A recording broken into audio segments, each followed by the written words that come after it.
you have a one penis rule and still embody the dark feminine?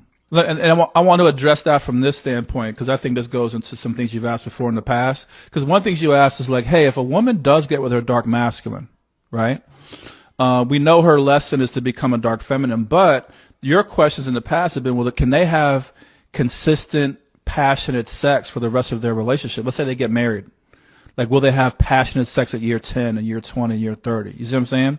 I feel like part of the ability to do that is to be a dark feminine woman, which means you understand how to be with your man and keep it fresh and keep it intense and keep it passionate. So a dark feminine woman will create enough space inside the relationship where it's not going to get boring and it's not going to get monogamous and it stays intensive. Why? Because she needs it to be that way, right? So she's saying, look, I've already manifested a dark masculine.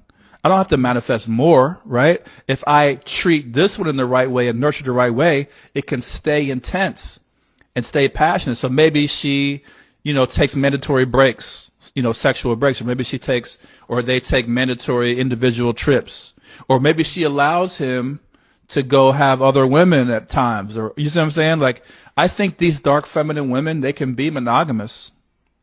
And I think if they want to maintain like a passionate sex life, then they have to understand how to take care of their man and how to interact with him in the right way over the course of years.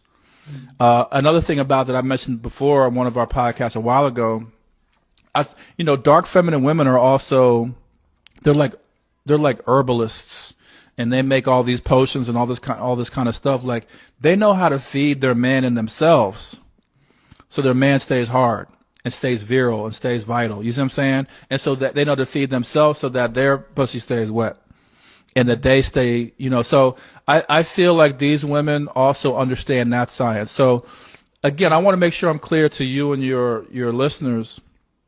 I'm not against monogamy or exclusivity at all. I'm against the culture of it, the belief that a woman, if she's had too many partners, she's no longer wife material, or, just like stupid stuff. You see what I'm saying?